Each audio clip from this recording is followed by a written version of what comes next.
Welcome to Warhammer 40k lore in the Bible, where I pull from Warhammer 40k lore to help explain biblical lore.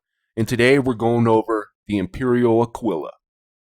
But before we get into the video, take the wikis with a grain of salt. I also do a regular biblical video on Mondays. And then, of course, every Thursday is the Warhammer 40k lore in the Bible series. And then other Warhammer 40k content. But anyways, now, I do want to say I have done this before, the Aquila, but I'm going to update it with some new information on the biblical side of things anyways. But anyways, let's get started.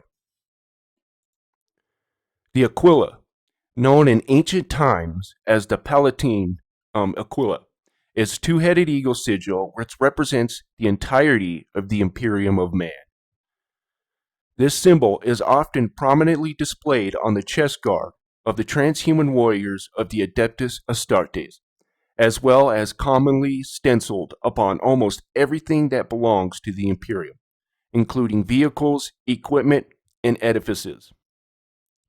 This emblem identifies the allegiance and proprietary rights of these items as belong to the Imperium. The Aquila is also considered a sacred symbol by the Adeptus Ministorum in the Imperium State Church, and is used in countless rituals of worship, homage to the divine emperor of mankind. The Aquila is held in such right regard that all the Astra Militarum troops are required by regulation to salute it. Failure to do so results in offending Imperial guardsmen having their left cheek branded and a subsequent court-martial. The Aquila is the ancient symbol of the Imperium of man, chosen by the Emperor of mankind himself at the start of the Great Crusade. In circa 798 millennia, 30th millennium. My goodness. The Aquila replaced the earlier imperial symbol of an eagle's head and crossed lightning bolts known as the Raptor Imperialis that had been used to represent the imperial forces during the unification wars on Terra in the 30th millennium. The emperor intended the Aquila to serve as the banner under which his newly created Legiones Astartes would forge a new galaxy-spanning interstellar government for humanity. The ancient variant of the Aquila used during the Great Crusade was known as the Palatine Aquila, or Palatine Aquila, one of the two. It was after the Proximan betrayal that then loyal Emperor's Children Legion was granted the exclusive right to bear the Palatine Aquila, the Emperor's personal standard in its own heraldry. This honor was brought in blood when the 3rd Legion's 16th cohort, assigned to the Proxima compliance and ceremonies and is an honor guard for the Emperor, fought and died to the last warrior alongside the Legio Custodes. Again, as you guys know, I am terrible with Roman numerals, so I apologize. Never giving ground during the insurrectionist surprise attack on the ceremonial plaza. By their sacrifice was the wounded emperor. Who had suffered injury due to the use of a vortex weapon by the attackers, bought time to recover and fight his way clear of the insurrectionist trap. In recognition of this sacrifice, the standard of the Palatine Aquila, so fiercely fought for that day, was given to the Emperor's children by the Emperor's own hand, to be their relic ever after, along with the right to end the Proxima revolt by the Exterminatus, and so repay the blood that was owed them. From that moment on, the Emperor's children were the only Space Marine Legion granted the right to bear this sacred emblem as the executors of the Imperial will. Well, I was doing good reading there, but that went to hell in a handbasket. Anyways, during the time of the Great Crusade before the Horus Heresy, the two-headed eagle was blindfolded on the right side, while the left possessed the eyes. The blind side of the symbol represented mankind looking back into its past at the lessons of history and traditions, while the sighted eagle looked into the future and the hope of a better life the emperor would create for humanity. Boy, oh boy. After the heresy, as the imperial cult took hold of the minds of humanity in the 32nd millennium, the Aquila's meaning changed to represent political union of the Imperium that had been formed between the forces of the Emperor on Terra and the Mechanicum of Mars, following the signing of the Treaty of Mars.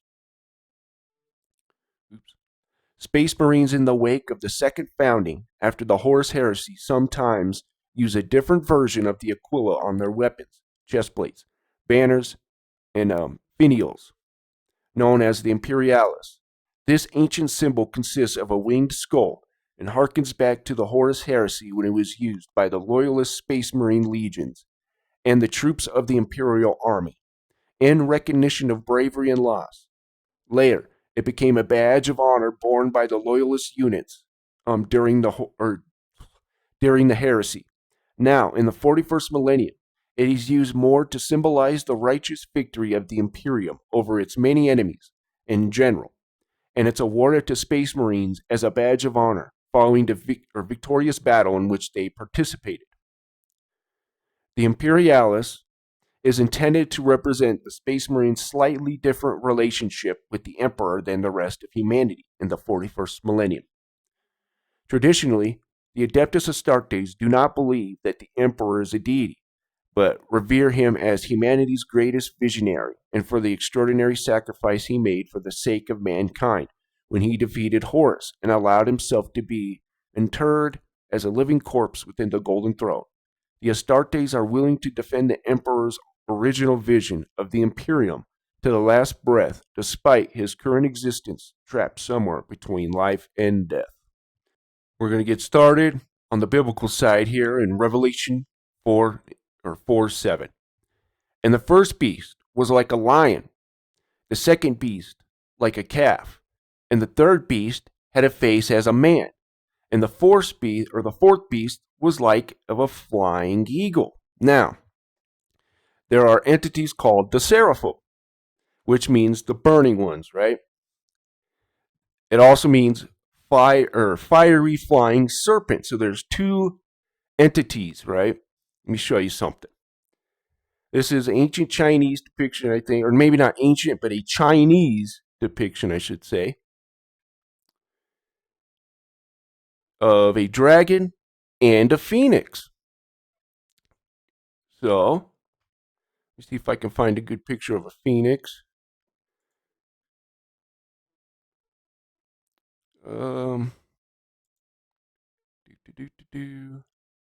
Here's another. The phoenix and the dragon. I'm getting to the point here. Because, as you guys know on my channel, Satan is a seraphim, a fiery flying serpent, right? And the book of Enoch also says, that I think it's Gabriel who's over the serpents and the cherubim. And I'll show you here. Yeah. Isaiah 6:2. Above it stood the seraphims. Each one had 6 wings. With twain he covered his face, and with twain he covered his feet, and with twain he did fly. So, let me get to let's see.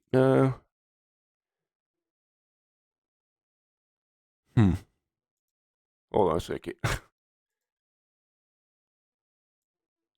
do this. There's Phoenix. Looks like a flying eagle, doesn't it? But one thing you'll see with phoenixes is sometimes you'll see them with a slit in their eye. Birds don't have slits in their eyes. So that's very interesting in itself. Okay. Now that we got that one, let's read, or I'll do this one first. Isaiah 14:29. So now this is about the Assyrian, who is a chief one like Satan. He's not up there, Satan's the top. This guy's probably second in command. So Isaiah 14:29, and he's in many different scriptures. And he's the destroyer, basically. If you check Monday's video, so you know what I'm talking about, there's verses that point to that. Anyways. So Isaiah 14:29, rejoice not thou, whole Palestina, because the rod of him that smote thee is broken. For out of the serpent's root shall come forth a cockatrice, and his fruit shall be a fiery flying serpent, a seraphim. These guys, right? That's what it's talking about. Okay. Now it's going to get even more interesting here. Oh, crap. This one. Okay, the vision of the eagle and the lion. So 2 Esdras 11. On the second night, I had a dream. I saw an eagle with 12 feathered wings and 3 heads rising up from the sea. As I looked, it spread its wings over the whole earth, and all the winds of heaven blew toward it, and the clouds gathered around it. Out of its wings grew opposing wings, and these became small, tiny wings. I wonder if this is where we get left wing and right wing. But anyways, its heads were at rest. The middle head was larger than the other heads. That's Satan. But it was also at rest with them. I kept looking and saw the eagle flying, right, with his wings to rule over the earth and over those who lived on the earth. Okay. So, if you notice, there's a lot of different empires throughout the world that had this symbol. Right? Russia today is one of them. Bad guys from World War II. Byzantine Empire. I mean, it was everywhere. And we're going to see what this crown in the middle is meant. And I know what you guys are thinking. What happened to the middle head? Why isn't the middle head here? So let's go back. Okay. Right. Verse 33. Oh, yeah, I said 2 Esdras 11, by the way, if I didn't say it. Right. 33. After all this, I watched as the middle head, just like the wings, suddenly disappeared. There were 2 heads left, however, which also ruled over the earth and over those who lived on it. And now pay attention to this part. I'm just saying. I looked and watched as the head on the right side devoured the one on the left. I heard a voice saying to me, look in front of you and consider what you see. I looked and saw something like a lion being roused, roaring out of the forest. Oh, and by the way, 2nd Esdras is an apocryphal book. It was in the 1611 King James, but it's neither here nor there. Just got to get that out. It's not official, I guess you can say. But it is very interesting. Okay. Lion being roused, roaring out of the forest. I heard how he spoke in a human voice, saying to the eagle, listen, you, and I will speak to you. The Most High says to you, aren't you the last of the 4 beasts that I made to rule in my world so that I might bring about the end of my times through them? You, the 4th that has come, conquered all the beasts that came before you, ruling over this world with much terror and over the whole world with harsh oppression. You have lived in the world with deceit for so long. You judge the earth, but not in truth. For you have oppressed the meek and injured those who caused no unrest. You hated those who spoke the truth and loved liars. You destroyed the dwellings of those who bore fruit and tore down the walls of those. Where is it? In the dwellings of those who bore fruit and down the walls of those who had done them you no harm. Your insolence has ascended to the Most High, your pride to the Mighty One. The Most High has reviewed his times, and look, they are finished, and his ages are complete. Therefore, eagle, you must utterly vanish, you and your terrifying wings, your dreadful little wings and your evil heads, and your dreadful talons, and your worthless body. So, I'll just let you ponder on, first of all, why you think this was taken out and banned, and who this lion is. But anyways, so now we got this.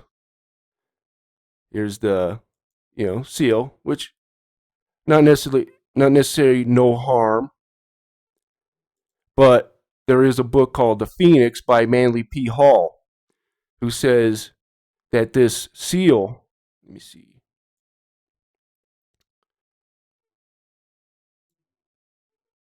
I shouldn't bring that one up. That'll be a little too political. But anyways, okay, double-headed eagle, seal, grip. There we go. This one here is supposedly is a representation of a phoenix from Manly P. Hall, which is a representation of this symbol here, right? The birth of the new age, right? Because the phoenix rises from the ashes. So, interesting. Oh, yes, yes. This is where, of course, that middle head disappears, right? This is from that lion, I guess you could say. Jesus, of course. John 12:31. Now is the judgment of this world. Now, shall the prince of this world be cast out. And where's the other one? Oh, man. I'll just do it here.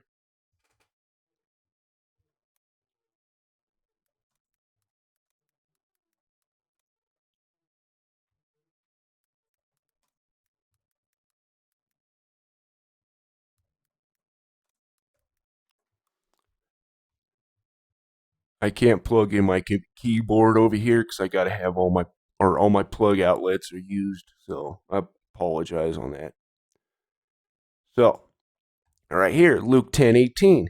And he said unto them, I beheld Satan as lightning fall from heaven. Behold, I give unto you power to tread on serpents and scorpions and over the power of the enemy, and nothing shall by any means hurt you. So he's saying right then. So it's interesting how you don't hear, you don't see a lot of that stuff that was happening back then. But anyways, we're going to move on to Warhammer 40K now and to the sign of the Aquila. The sign of the Aquila is a universal hand gesture used to show one's allegiance to the Imperium and is known to every citizen with its boundaries. It is used as a respectful neutral greeting or farewell gesture, mainly when one is unsure of a recipient's rank or the proper etiquette in the given situation. There is some debate as how the gesture is made. The sign of the Aquila has its user place their hands flat on their chest with their thumbs overlocked. This forms the image of the Imperial eagle on the chest, with the thumbs forming the heads and the straight fingers symbolizing its wings. The Aquila gesture is often accompanied by a nod or slight bow. On the worlds of the Ultima Segmentum, thumbing the palm is a common gesture. It is performed by placing the thumb in the middle of the palm in order to form a stylized Aquila wing. It is often done to ward off misfortune or bring good luck. Before I end this here, I just want to say, I'm not saying anything by this. I am a Warhammer 40K fan. I do want to say that. And I'm not trying to bring down anybody. I've done that before, and the devs don't deserve that. They put a hard work into this stuff, so it's a little disingenuous, I guess, right? But anyways, I just want to say that all I'm doing is bringing similar topics together from the Bible and Warhammer 40K. But anyways, thank you for watching, and you guys have a wonderful day.